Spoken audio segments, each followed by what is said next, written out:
Shalom, selamat pagi saudara-saudara semua yang terkasih di dalam Tuhan. Saya yakin dan percaya ada sukacita Tuhan pagi hari ini.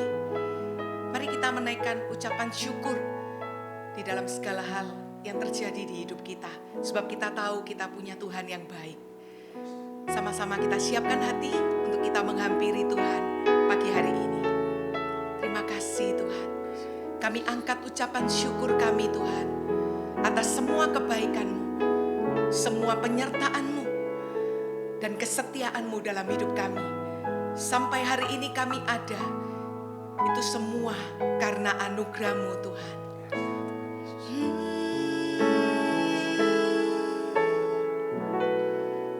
Katakan, Kau Tuhan yang selamatkanku.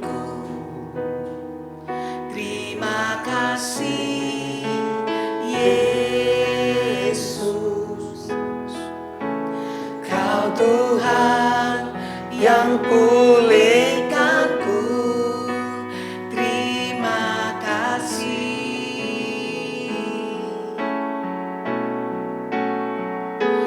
Kau Tuhan yang sembuhkanku. Terima kasih Yesus. Kau Tuhan memberkatiku. Terima kasih. Segala pujian dan syukur hanya bagimu Yesus. Dengan apakah ku balas kasih-Mu? Segala hormat dan kemuliaan hanya layak bagimu.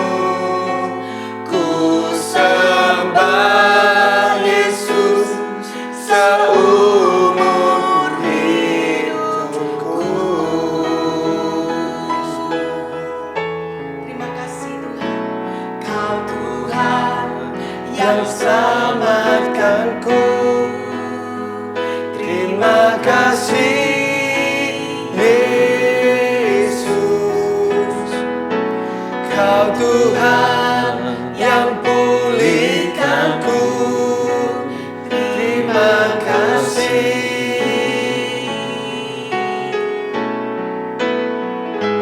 Kau Tuhan yang sembuhkanku. Terima kasih Yesus. Kau Tuhan memberkatiku.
segala hormat kemuliaan hanya layak bagimu. Ku sembah Yesus seumur hidupku. Sekali lagi angkat ucapan syukur.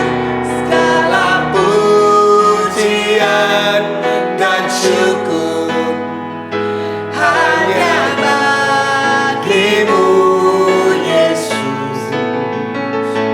Dengan apakah ku balas kasih-Mu?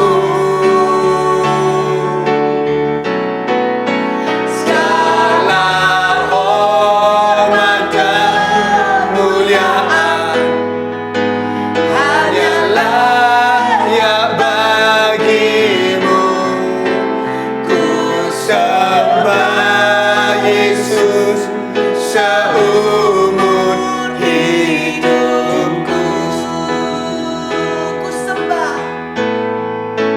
Ku sembah Yesus seumur hidupku. Ku sembah Yesus seumur hidupku.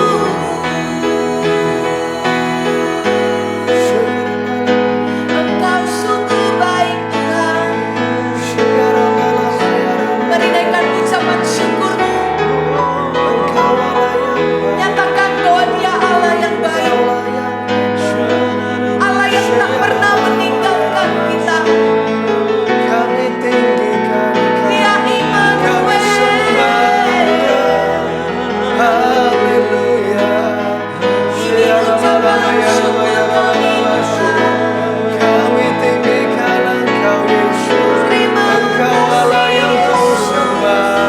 Terima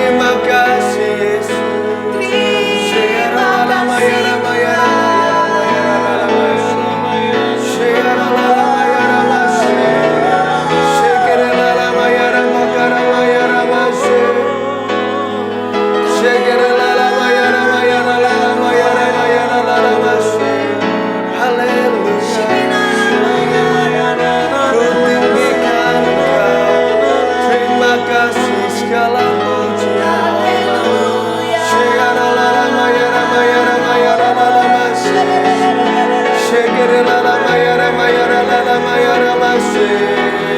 Terima kasih Yesus.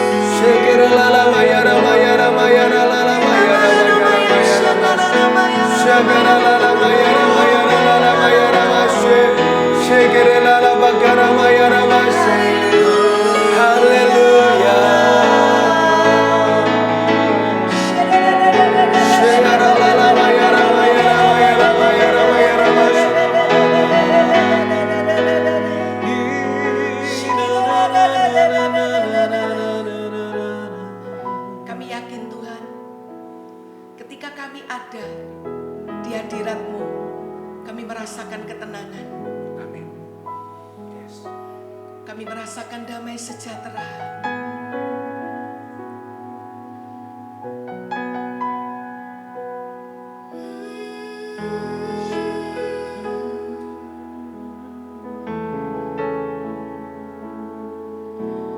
Di hadirat-Mu, tempat yang ku rindukan, nafas hidupku dan sumber kekuatan. Di sana Kau nyatakan isi hati dan rindumu, sehingga ku mengerti berharganya hidupku. Hadirat-Mu yang membawaku, terima semua janji-Mu, mengubah hidupku menjadi indah. Hadirat-Mu yang menguatkan aku di dalam pengharapan.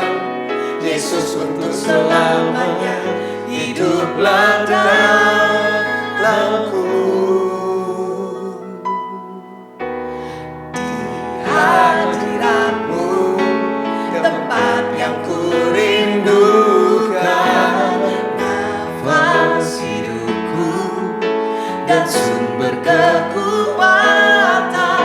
Di sana kau nyatakan isi hati dan rindumu, sehingga ku mengerti berharganya hidupku.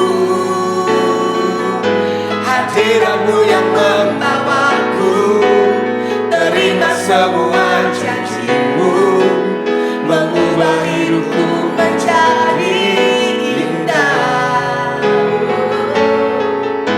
Hadiratmu yang menguatkan aku di dalam pengharapan, Yesus untuk selamanya, hiduplah dalamku. Hadiratmu yang membawaku, terima semua janjimu, mengubah hidupku menjadi indah. Hadiratmu yang menguatkan aku di dalam pengharapan, Yesus untuk selamanya, hiduplah dalamku. Katakan, hadiratmu yang membawaku, terima semua janjimu, mengubah hidupku menjadi indah. Hadiratmu yang menguatkan aku di dalam pengharapan, Yesus untuk selamanya, hiduplah dalamku. Hadiratmu yang membawaku, terima semua janjimu, mengubah hidupku menjadi indah. Hadiratmu yang menguatkan aku di dalam pengharapan, Yesus untuk selamanya, hiduplah dalam. Mari angkat tangan, katakan hadiratmu.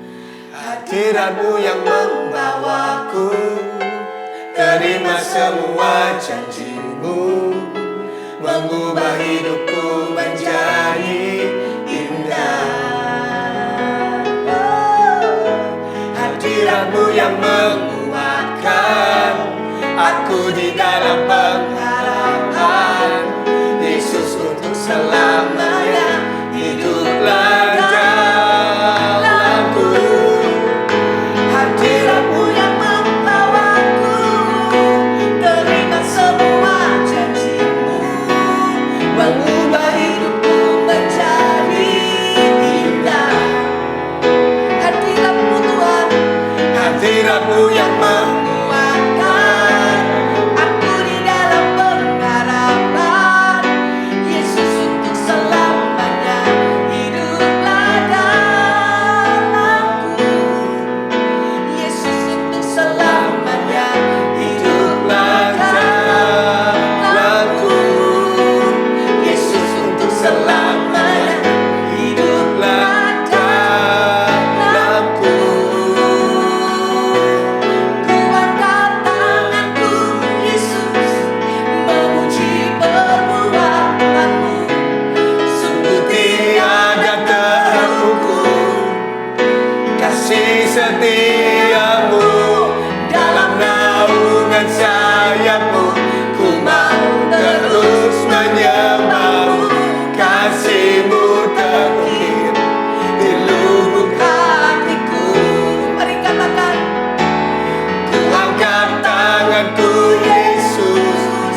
angkat tanganku, Yesus, memuji perbuatanmu.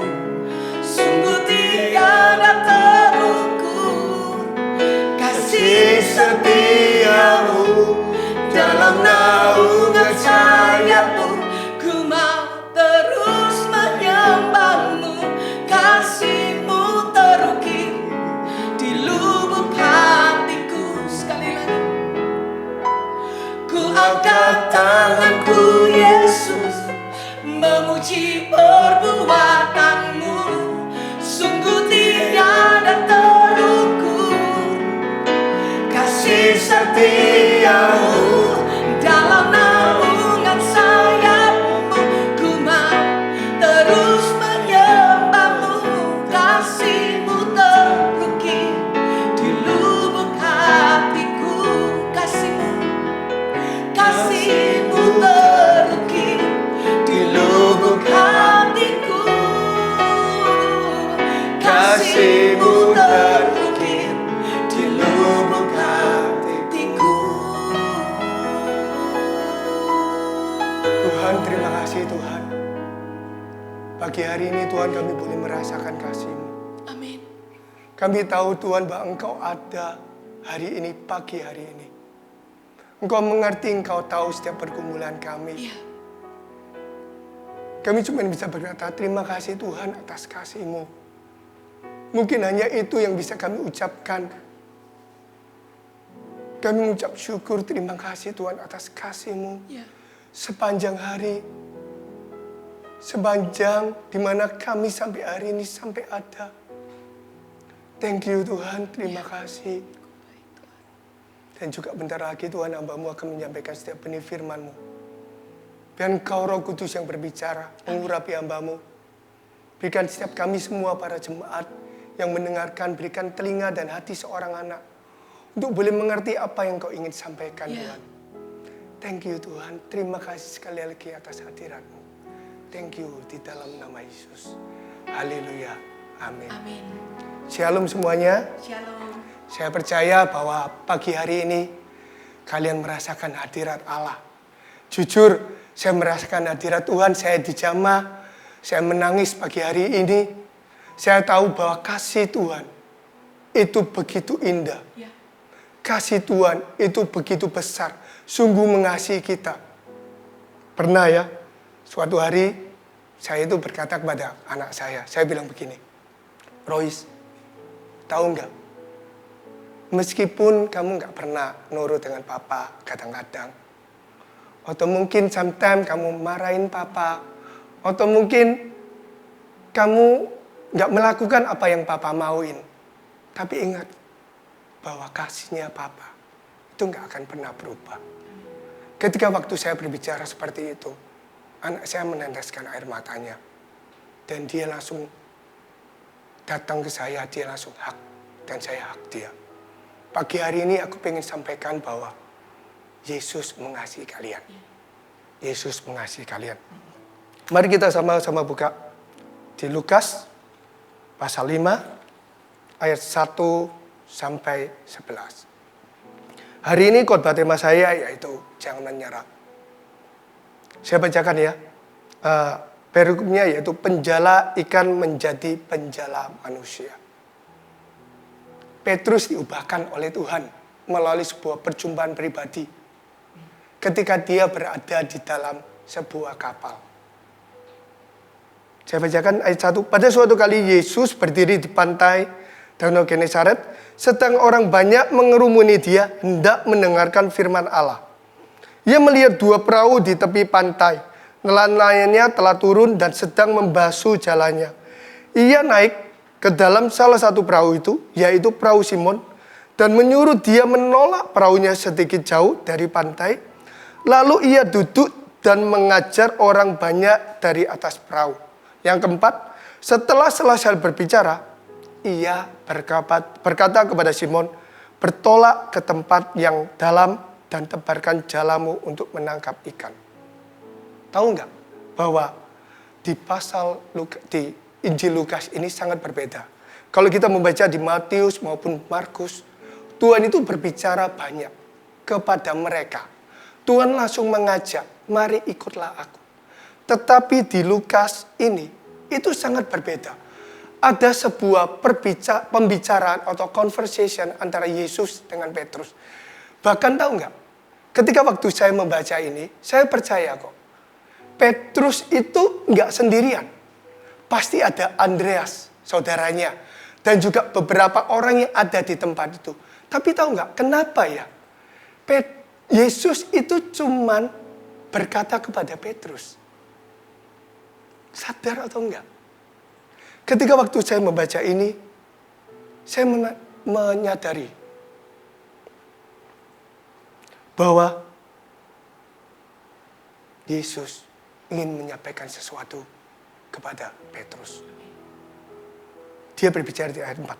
Setelah selesai berbicara, ia berkata kepada Simon, bertolaklah ke tempat yang dalam dan tebarkan jalamu untuk menangkap ikan. Ayat 5, Simon menjawab, Guru, telah sepanjang malam kami bekerja keras dan kami tidak menangkap apa-apa. Saya ulangi lagi, sekali lagi. Simon menjawab, Guru, telah sepanjang malam kami bekerja keras dan kami tidak menangkap apa-apa. Ketika waktu saya membaca ini, tiba-tiba muncul di dalam pikiran saya apa yang dikatakan oleh Petrus. Terkadang itu terjadi dalam hidup kita. Kenapa sih Petrus bilang seperti itu? Kalau di dalam bahasa sehari-hari ketika waktu Yesus mengajak untuk masuk lebih dalam lagi, Petrus seolah-olah berkata, Tuhan, memangnya engkau itu nggak tahu tak? Kalau saya ini baru sepanjang hari ke laut tidak menangkap ikan loh. Tahu nggak? Sebuah perkataan Petrus itu seolah-olah dia ingin berkata bahwa Tuhan, aku ini pernah gagal. Aku ini pernah gagal Tuhan. Apakah engkau nggak tahu? Pertanyaan yang sederhana. Apakah Yesus tidak tahu kalau Petrus pernah gagal? Tahu nggak? Tuhan punya rencana di dalam hidup Anda dan saya. Amin.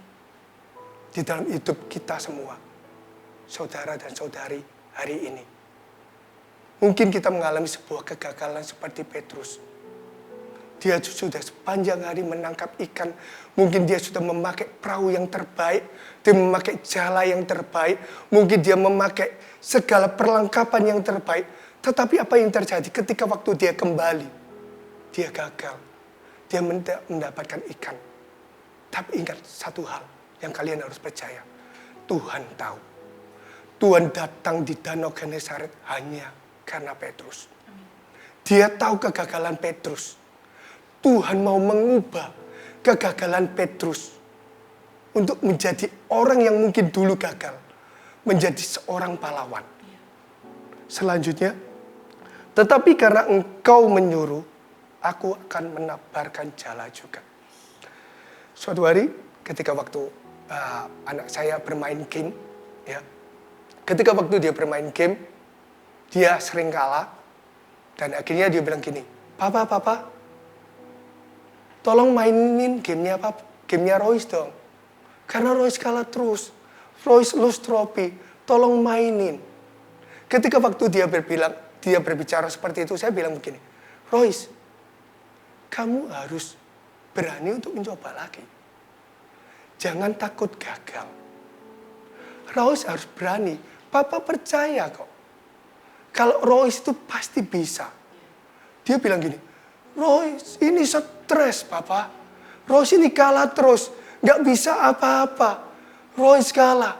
Tapi saya selalu menguatkan.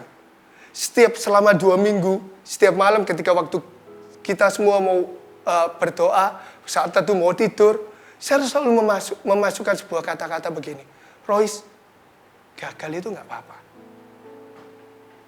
Gagal itu is okay. Lebih baik kamu pernah gagal daripada kamu gak pernah gagal. Ketika waktu kamu gak pernah gagal, suatu hari ketika waktu kamu jatuh, atau mungkin ketika waktu kamu di atas, kamu akan menjadi orang yang sombong. Saya bilang ke anak saya, Royce, coba lagi. It's okay. Kamu pasti bisa. Tahu nggak apa yang terjadi? Hari ini, ketika waktu dia main game itu, dia nggak pernah berkata, "Papa tolong mainin game saya. Papa tolong mainin game saya." Bahkan waktu suatu hari, saya pernah main gamenya dia. Dan tiba-tiba saya kalah. Saya bilang begini, "Waduh, kok kayaknya Papa ini gak bisa ya. Papa kok kayaknya menang, Papa gak bisa menang ini." Tiba-tiba anak saya bilang gini, "Papa, jangan menyerah. Papa pasti bisa." Ketika waktu dia berbicara seperti itu, saya seolah-olah seperti tertampar dengan ucapan saya sendiri. Hari ini saya ingin sampaikan ke kalian, Yesus gak pernah menyerah dengan hidup Anda. Kalau hari-hari ini mungkin kalian gagal. Kalian gagal untuk hidup kudus. Dan mungkin kalian berkata, "Saya nggak bisa melakukan hal ini. Saya selalu jatuh di dalam dosa." Mungkin hari-hari ini kalian berkata bahwa aku sudah membangun hubungan dengan seseorang, tetapi hubungan itu selalu gagal. Atau mungkin hari ini kamu berkata bahwa aku sudah membuka berbagai banyak bisnis, tapi selalu gagal. Ingat satu hal, bahwa Yesus berkata, jangan menyerah. Tuhan bisa memakai kegagalanmu untuk membentuk karaktermu. Tuhan memakai kegagalan Petrus untuk membentuk karakternya. Suatu hari, di tahun 2011, waktu itu saya mendekatin seorang cewek, yaitu mantan pacar saya. Ya, saya dikenalkan oleh teman saya itu, dan akhirnya kita mulai membuka sebuah hubungan. Setelah itu saya mulai kontak dia, saya mulai ngomong dengan dia, mengajak ketemu dan kita pergi berdua. Terkadang saya juga mengajak ponakan saya. Sampai suatu hari, hampir 1 bulan, tiba-tiba saya mulai mengungkapkan isi hati saya gitu ya kepada mantan pacar saya. Saya bilang begini, saya pengen kenal kamu lebih dalam lagi. Mau nggak kamu buka hatimu? Dan tiba-tiba di telepon itu saya ingat sekali dengan jelas. Dia bilang begini, dengan menolak secara halus, dia bilang begini, "Koko tahu nggak 7 checklistnya Philip?" Dia bilang kayak gitu. Ketika waktu dia bilang begitu, jujur saya nggak mengerti dan saya nggak tahu dan saya nggak pernah mendengarkan khotbah itu. Saya bertanya, apa itu isinya? Terus dia bilang 1 persatu sampai ke 7, dan dia bilang 1 sampai 6 itu ada di dalam diri Koko. Tapi yang ke-7 kok, sorry, aku nggak ada chemistry dengan Koko. Ketika waktu dia bilang seperti itu, tiba-tiba saya itu seolah-olah kayak di dalam hatiku saya cuma berbilang begini, apakah saya harus gagal ketiga kali? Ketiga kalinya ya Tuhan. Sebelumnya saya pernah gagal 2 kali. Ketika saya mendekatin seseorang, dia menolak saya dengan mentah-mentah. Mungkin yang kedua itu dengan begitu sedikit kasar gitu ya. Tapi kalau kali ini lebih halus dengan khotbahnya Philip. Dengan chemistry, dia bilang kayak itu tidak ada chemistry, tiba-tiba langsung muncul di dalam hati saya. Karena saya merasa bahwa saya takut gagal. Muncullah sebuah perkataan, saya langsung bilang gini, gimana kalau kita gak usah hubungan dulu aja selama 1 bulan. Kenapa sih muncul sebuah perkataan itu? Karena saya takut kalau dia bilang, kok saya gak mau sama kamu. Saya lebih baik memilih untuk saya gak mendengarkan sendiri dengan berkata seperti itu.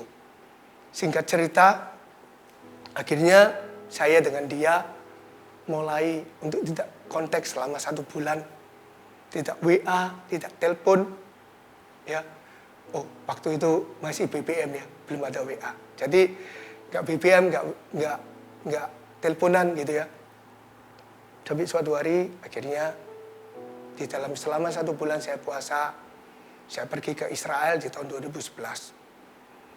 Dan waktu itu Ci Yeni bilang bahwa tulislah 3 pergumulanmu. Salah satunya yaitu dia. Saya tulis bahwa saya rindu untuk bisa menjadi pasangan dia. Singkat cerita, ketika itu tour leadernya mengajak kita ke salah satu tempat. Tempat itu sangat berkesan di dalam hati saya sampai hari ini, yaitu di Dolorosa, di mana Yesus memikul salib. Di dalam pemberhentian itu ada 5 pemberhentian Yesus ketika waktu dia lelah. Tapi ada satu pemberhentian itu yang sungguh-sungguh merema di dalam hati saya. Tour guide itu mengajak dan menunjukkan bahwa di tembok itu ada telapak tangan Yesus. Ketika waktu saya menyentuh dan saya langsung menangis. Dan saya mengerti bahwa ketika waktu Yesus memikul salib, dia lelah. Dan tiba-tiba mungkin dia menaruh atau mungkin dia menyentuh tembok itu. Dan mungkin dia kayak seolah-olah mau menyerah. Tapi dia langsung menaruh tangannya di tembok itu. Dan dia bangkit lagi. Kata-kata itu mengingatkan di dalam hati saya. Jejak tangan Yesus di tembok itu mengingatkan hati saya. Sampai hari itu. Dan ketika waktu itu saya mengerti. Saya mungkin dulu adalah orang yang gagal. Tetapi ketika waktu saya mendengarkan itu, saya melihat sendiri tangan Yesus.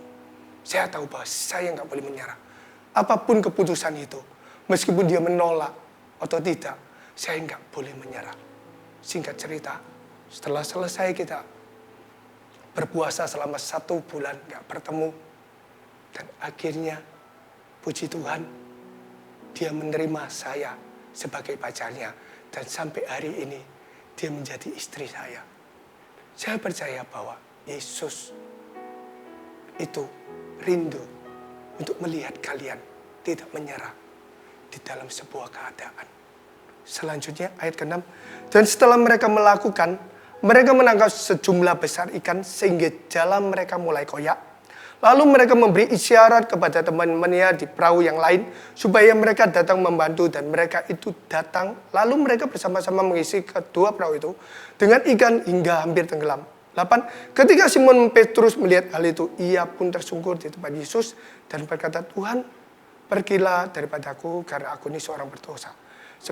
Sebab ia dan semua orang yang bersama dengan dia takjub oleh karena banyaknya ikan yang mereka tangkap. Demikian juga Yakobus dan Yohanes, anak-anak Zebedeus yang menjadi teman Simon. Kata Yesus kepada Simon, jangan takut. Mulai dari sekarang kau akan menjadi manusia. Dan sesudah mereka menghela perahu-perahu ke darat, mereka pun meninggalkan segala sesuatu lalu mengikut Yesus. Yang kedua adalah ketika waktu Yesus memanggil Petrus untuk masuk lebih dalam lagi, dia menaruh sebuah kacamata. Kacamata dia. Mungkin dia bisa berkata bahwa, siapa engkau itu Yesus? Kau kan hanya seorang anak tukang kayu. Kau kan, dan aku berbeda. Aku adalah penangkap ikan yang profesional. Tetapi di saat itu, dia mulai menaruh kacamata dia dan memakai kacamata Tuhan.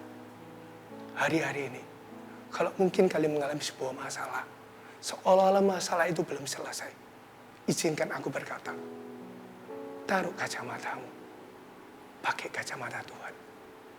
Petrus memakai kacamata Tuhan. Ketika seolah-olah bagi dia itu mustahil. Apa yang terjadi?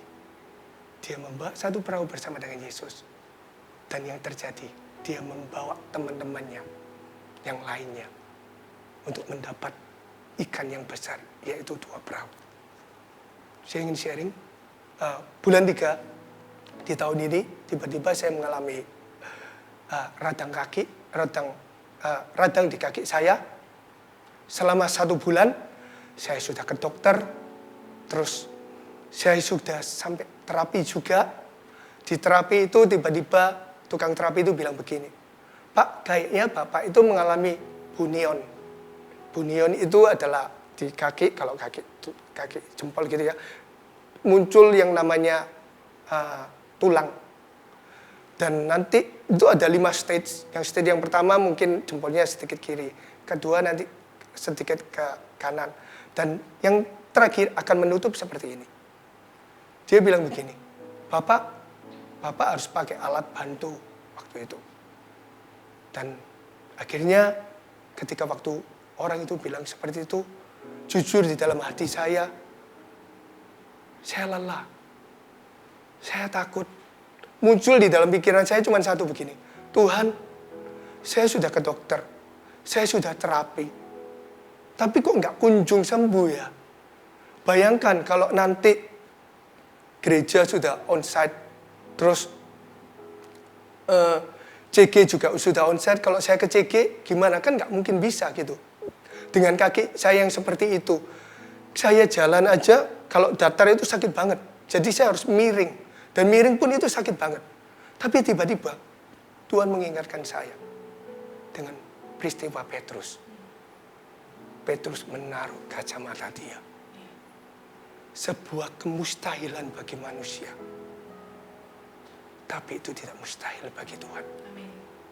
Ketika itu, saya langsung sadar. Saya langsung minta ampun. Tuhan, saya mau percaya. Saya mau menaruh kacamata saya. Saya memakai kacamata Tuhan. Apa yang terjadi? Beberapa hari kemudian, kaki saya sudah sembuh. Sampai hari ini. Saya ingin berkata kepada kalian, ketika kalian mengalami sebuah masalah, pakai kacamata Tuhan. Izinkan kacamatamu kalian lepas.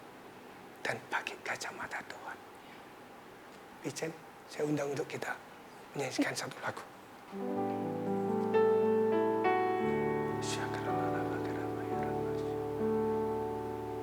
Dalam segala perkara Tuhan punya rencana yang lebih besar dari semua yang terpikirkan. Apapun yang kau perbuat, tak ada maksud jahat. Sebab itu ku lakukan semua denganmu Tuhan. Ku tak akan menyerah pada apapun juga. Sebelum ku coba semua yang ku bisa, tetapi ku berserah kepada kehendak-Mu. Hatiku percaya Tuhan punya rencana. Ku tak akan menyerah pada apapun juga. Sebelum ku coba semua yang ku bisa, tetapi ku berserah kepada kehendak-Mu. Hatiku percaya Tuhan punya rencana. Ku tak akan menyerah pada apapun juga. Sebelum ku coba semua yang ku bisa, tetapi ku berserah kepada kehendak-Mu. Hatiku percaya Tuhan punya rencana. Dengar baik-baik. Tuhan punya rencana di dalam hidupmu. Saya melihat ada seseorang yang mengalami luka. Dia terluka bukan karena sakit penyakit, tapi dia terluka karena seseorang telah melukai dia berkali-kali. Dan mungkin dia berkata bahwa Tuhan, aku nggak kuat, aku nggak mampu, aku seperti orang yang gagal. Mungkin aku dihidupkan seperti ini. Ingat baik-baik, Tuhan nggak pernah menyerah atas hidupmu. Tuhan selalu sayang kepadamu. Hari ini kalau mungkin kalian berkata bahwa Tuhan, aku gagal, izinkan Tuhan masuk di dalam sebuah perahumu. Buka hatimu. Tuhan akan menolongmu. Hari ini ketika engkau merasa gagal, ingat, berikan hati, respon hati yang benar. Ketika kalian gagal, ketika kalian mungkin berkata bahwa Tuhan, aku nggak kuat, orang itu sudah menyakitku berkali-kali. Ingat satu hal, undang Yesus untuk masuk di dalam hatimu, masuk di dalam perahumu. Hari ini hamba-Mu berdoa di dalam nama Yesus. Hamba berdoa, mengurapi Tuhan. Mengurapi orang itu Tuhan. Hamba percaya Tuhan bahwa bukan karena sebuah waktu Tuhan, tapi karena sebuah keputusan Tuhan. Hamba-Mu berdoa di dalam nama Yesus. Pagi hari ini kuatkan, teguhkan Tuhan. Kuatkan mereka. Kuatkan orang-orang itu yang mungkin dia terluka. Mungkin hatinya yang tersakit berkali-kali. Ingatkan Tuhan bahwa Engkau adalah Tuhan yang gak pernah menyerah. Hamba berdoa pagi hari ini. Memberkati. Angkat setiap segala bebannya, hatinya yang mungkin dia nggak kuat. Malam hari hamba-Mu berdoa di dalam nama Yesus. Di dalam nama Yesus, Engkau telah menerima kekuatan yang baru. Engkau akan bisa melepaskan pengampunan. Engkau akan bisa melepaskan pengampunan. Syakaralamaya. Nyanyikan satu lagu. Akan menyerah pada apapun juga, sebelum ku coba semua yang ku bisa, yes, tetapi ku berserah kepada kehendak. Hatiku percaya Tuhan punya rencana.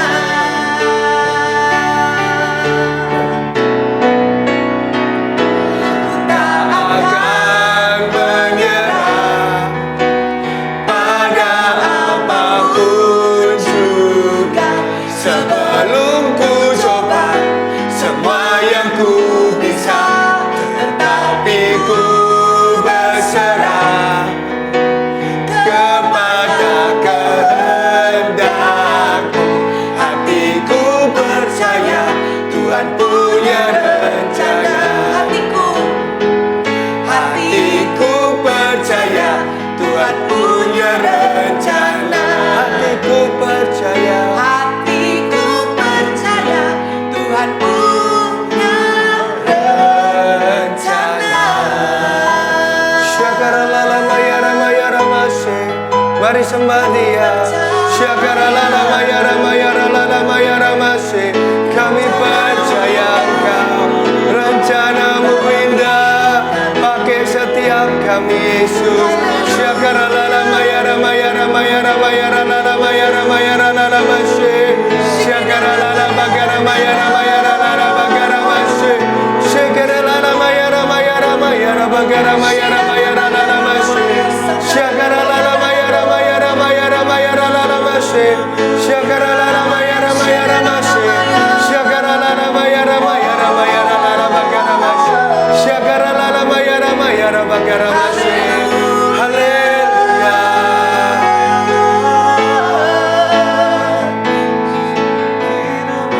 Terima kasih Tuhan. Kami percaya Tuhan bahwa Engkau adalah Allah yang tak pernah gagal. Ya, Izinkan Tuhan kami untuk mempunyai hati yang percaya kepada-Mu. ya, Hati yang selalu trust, mempercayai Engkau. Kami percaya Tuhan bahwa Engkau bisa memakai kegagalan kami untuk membentuk sebuah rencana yang indah di dalam hidup kami. Terima kasih Tuhan atas setiap benih firman yang hamba-Mu sampaikan. Kami hamba-Mu berdoa Tuhan biar setiap benih firman yang disampaikan itu boleh masuk di dalam setiap hati kami semua ya Tuhan. Thank you sekali lagi Tuhan. Engkau enggak pernah menyerah dengan kami. Engkau enggak pernah meninggalkan kami sampai hari ini. yes. Thank you. Saya undang untuk kita semua angkat kedua tangan. Terimalah berkat dari Allah Bapa, Tuhan Yesus dan Roh Kudus yang selalu menghibur, memberikan kekuatan dan tidak menyerah di dalam hidupmu. Di dalam nama Yesus. Haleluya. Amin. God bless you. Sampai ketemu Sabtu depan. Amin. Thank you.